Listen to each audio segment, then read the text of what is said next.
Bonsoir tout le monde, j'espère que vous allez bien. Donc on va faire le tirage du soir. C'est un message sur l'autre, ça reste une guidance générale. Vous prenez si ça vous parle et vous aide. Vous pouvez aussi prendre une guidance privée sur l'oracle.fr si vous le souhaitez. J'ai décidé de faire un tirage, l'autre et comment l'autre vous voit. J'avais déjà fait ce tirage, je refais pour changer un peu des tableaux, des grands tableaux ou des petits tableaux. Et on rajoutera peut-être un message si l'autre pouvait vous parler.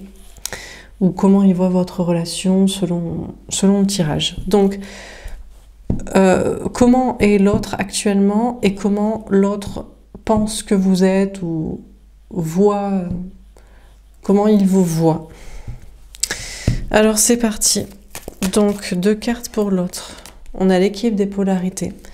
On vous dit que l'autre se rééquilibre dans ses polarités masculines et féminines, ancrage, sécurité, terre à terre et spiritualité, sentiments, émotions, communication, foi, envie de vivre l'amour. Il y a peut-être un rapport aussi avec la justice ou l'administratif. On a la communication. Bon, ben on a une personne qui voudrait vous parler.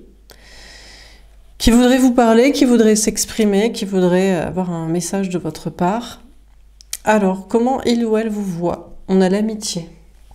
Cette personne vous voit comme un ami, une amie sincère, quelqu'un qui s'engage envers lui avec compassion, bienveillance, patience, solidarité, entraide, écoute, confiance. Cette personne pense aussi que vous prenez votre temps pour peut-être faire vos projets, vous prenez du temps pour vous, vous êtes très patient, en tout cas concernant une relation avec lui, avec elle, et vous êtes vraiment une personne de confiance, et aussi qui savait prendre du temps pour vous et du temps pour vos projets. On a la créativité, le 3 de carreau. Cette personne pense que vous êtes une personne créative, que vous êtes une artiste, un artiste, ou que vous savez aussi vous dépasser, penser et agir autrement. Alors on va préciser les cartes. Donc sur l'équilibre des polarités. On a la famille. Alors cette personne se rééquilibre dans ses énergies, mais il y a toujours des questions de famille. Donc il y a des questions d'enfants, parents, frères, sœurs, liens familiaux. On a le boomerang. Alors cette personne se rééquilibre dans ses énergies pour se réconcilier ou continue de se réconcilier systématiquement avec la famille de sang. Peut-être un entourage aussi. Il y a une question de se réconcilier avec des personnes là, connues de son passé, de sa vie.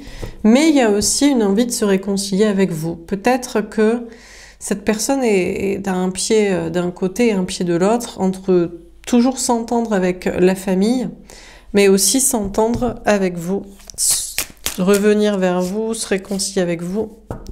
Sur la communication, on a le miroir magnétique. On a une personne qui voudrait vous parler et qui sait que ça dépend de lui, d'elle. De la communication. Cette personne a compris qu'il avait des torts ou des responsabilités dans la communication, la discussion, les échanges entre vous. Aussi, il y a une question d'ego. Cette personne voudrait vous parler et vous dire que il est dans l'ego, il a été dans l'ego, il y a eu trop de fierté de son côté. On a la clairvoyance. Alors, peut-être à propos du domaine de la clairvoyance, cette personne a été dans l'ego et ne vous a peut-être alors pas cru concernant des projets de clairvoyance, intuition, spiritualité. On a une personne aussi qui voudrait vous parler et il y a une question de peut-être lui aussi travaille ou a des intuitions, travaille dans le domaine spirituel ou a des capacités. Et il y a une notion de reprendre du pouvoir, de l'amour-propre et d'assumer une clairvoyance, des intuitions, une connexion. Donc cette personne voudrait vous parler, ça dépend de lui, voudrait vous parler de son ego, voudrait vous parler de votre pratique ou connexion spirituelle et de ses propres capacités à assumer. Alors comment il vous voit? On a le retard. Il voit que vous, alors vous êtes son ami, vous êtes une relation de confiance, mais vous êtes en retard.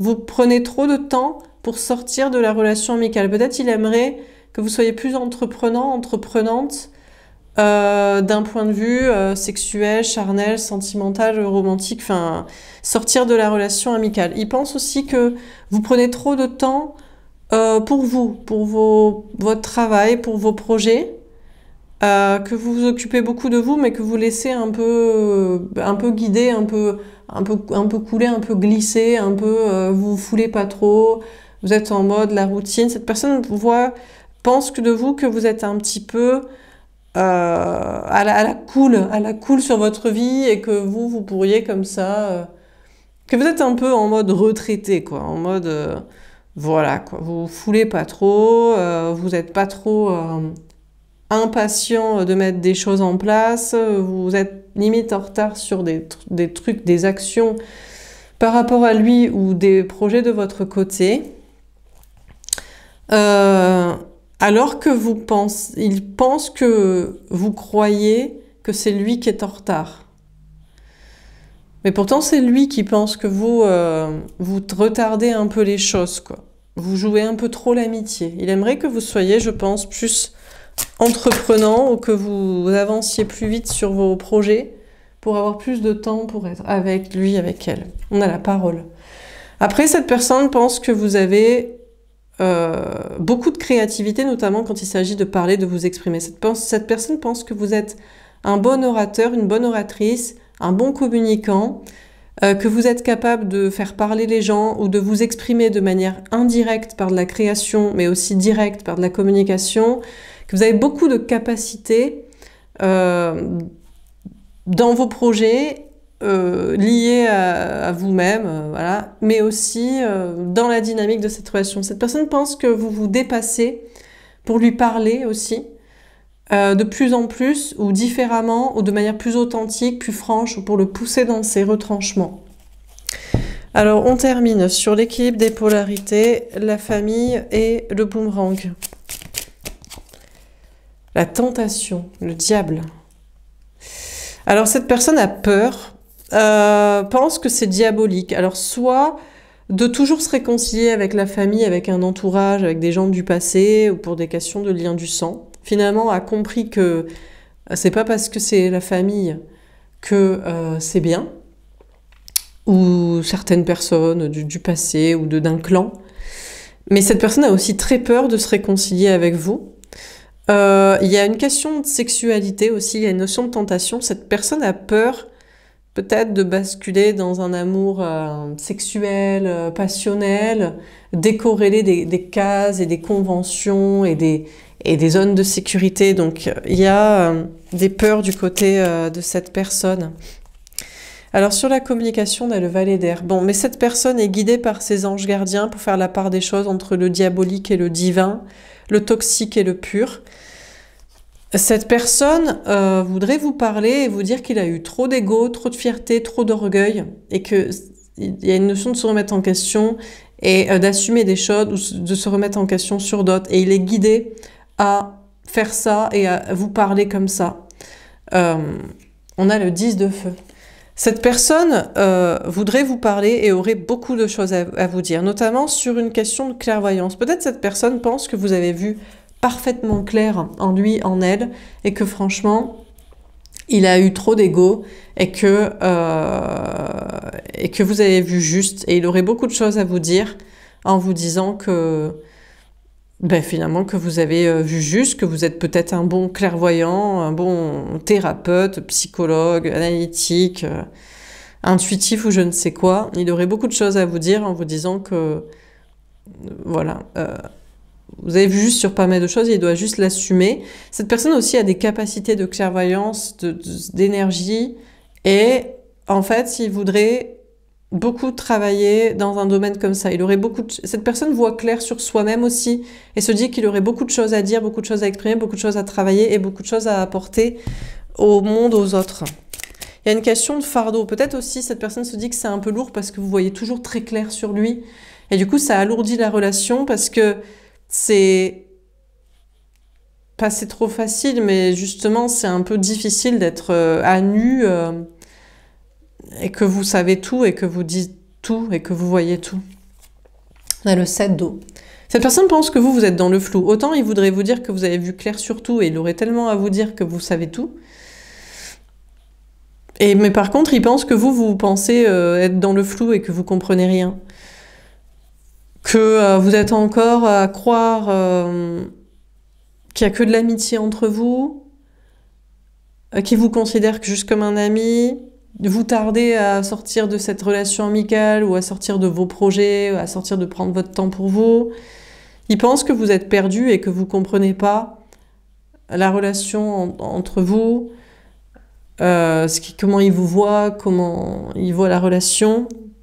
Il pense que vous êtes aussi perdu à cause d'autres connexions ou d'un entourage, que c'est un entourage qui vous met dans le flou, professionnel ou social, que peut-être qu'il y a des gens autour de vous qui sont aussi vus très clairement par vous et qui veulent faire ci, qui ne sont pas vus clairs, parce que ça arrange jamais les gens quand on voit clair sur eux, et surtout quand ils sont perdus et qu'on leur dit « toi t'es perdu, toi t'es perdu, toi t'es toxique, toi t'es méchant, toi t'es lâche ». Et ça n'arrange pas les gens, donc du coup ils vous disent « non, c'est pas vrai », et du coup vous êtes perdu à cause des gens dans votre vie professionnelle et sociale, mais sinon ils pensent que vous voyez très clair. Par contre, ils pensent que vous ne savez pas forcément choisir, je ne sais pas si c'est sentimentalement ou des personnes avec qui être entouré. Ils pensent que vous le voyez lui comme en retard et perdu, notamment influencé par la vie sociale, alors que finalement lui n'estime pas l'être. En fait, c'est juste qu'il ne veut pas vous valider tout ce que vous savez absolument de vrai. Et du coup, il pense que vous êtes perdu et que vous le voyez comme perdu, alors que vous n'êtes pas perdu et vous ne le voyez pas comme perdu. Mais il a trop d'ego pour vous dire que vous avez juste à 100% sur lui. Alors, sur la créativité et la parole, on a le 8 d'eau. Alors, il trouve que vous savez vous dépasser de manière artistique, indirecte ou directe pour communiquer, faire passer des messages ou tirer les verres du nez, faire des questions et les réponses pour obtenir les réponses. Et du coup, il pense qu'il y a une question de s'éloigner de vous parce que je ne sais pas, peut-être que c'est trop facile, vous le percez trop à jour. Il pense que vous faites des pieds et des mains pour avoir ces réponses et ces assumages de la réalité, et qu'après vous vous éloignez, vous vous barrez, que vous fuyez, qu'il vous saoule en fait. Vous dites il est long, il est perdu, je me casse. Il pense aussi que vous êtes un artiste, vous avez beaucoup de créativité ou de capacité à vous exprimer, que vous finirez par partir. Il pense que vous finirez par déménager, voyager, bouger, ou par le quitter, par l'abandonner. Parce que vous en aurez marre qui rament, qui vous mettent dans le flou, qui prétendent que vous êtes perdu et que vous ne comprenez rien, et qui ne valident pas tout ce que vous pensez, et vous faites des pieds et des mains pour savoir les vérités, et que vous finirez par être saoulé et par le quitter. Ok, bon, écoutez, donc on a quelqu'un... Mais en fait, de toute façon, c'est cette personne qui a toutes les réponses, mais il ne veut pas assumer que vous avez 100% vrai sur toutes les situations, tout simplement, par ego, strictement. Mais il va vous le dire, ou il aimerait vous le dire. Il aimerait vous dire, je suis que dans l'ego, en fait. Et tu as raison sur tout. Dernier tirage. Alors, si cette personne pouvait vous parler, qu'est-ce qu'il ou elle vous dirait ? Alors pour l'instant, il vous dirait qu'il préfère rester terre à terre. Il a besoin de sa stabilité. Peut-être que voilà, par rapport à des domaines, il y a la clairvoyance, de projet de son côté, ou votre clairvoyance. Lui préfère rester dans le monde cartésien parce que ça l'instabilise trop, parce qu'il est dans un autre monde en dehors de la matrice, quoi. Donc il se dit, si l'amour doit passer après, parce que l'amour est lié au spirituel, tant pis. Donc pour l'instant, il préfère privilégier un côté terre à terre et stabilité. On a heureux, parce que ça le rend heureux de garder les pieds sur terre et de garder le contrôle et la maîtrise. Mais après, il est quand même heureux de vous avoir rencontré, ou heureux d'être avec vous si vous êtes ensemble et que vous vous parlez. Nostalgique, sachez qu'il repense tout le temps à vous. Il repense tout le temps à votre rencontre, au jour où il vous a rencontré, au premier rendez-vous, à la première fois où vous avez fait l'amour, bon bref, à tout, et il pense tout le temps à vous. Toute la journée, tout le temps, il ne pense qu'à vous. Et il est prêt, bon ben finalement il est prêt à s'engager dans l'amour, il vous aime, il veut être avec vous, il se dit on peut avoir une stabilité, on peut garder les pieds sur terre, on peut avoir un travail, un toit, de l'argent, être en sécurité, mais pour autant être heureux avec la bonne personne à laquelle on pense tout le temps, et s'engager dans cet amour, même s'il est lié à du spirituel, de la clairvoyance, des énergies, on peut le faire. Donc finalement il est prêt à s'engager avec vous par amour, et on a dépendant. Alors, il y a peut-être un peu de codépendance affective ou matérielle même entre vous. Il veut pas être tout seul, et il sait qu'avec vous, il sera jamais seul. Et il a peut-être des besoins ou des intérêts matériels avec vous, et il sait que vous pourriez l'aider. Mais aussi, pour l'instant, il a aussi peur de perdre quand même des choses ou des gens. Je pense plus des choses que des gens. Des choses en étant avec vous et des choses matérielles, comme un travail, un toit, de l'argent, des choses liées à la matrice, quoi. Donc, il y a des intérêts à être avec vous, c'est de ne plus jamais être seul et d'être soutenu, et il y a des intérêts à ne pas être avec vous, c'est des choses purement matérielles. Mais apparemment, il devrait s'engager avec vous parce que vous êtes liés, faits pour être ensemble, et vous serez toujours ensemble. Voilà pour ce tirage, j'espère que ça vous aura parlé et aidé. N'hésitez pas à me faire un petit retour. Je vous souhaite une belle soirée, je vous dis à demain. Au revoir.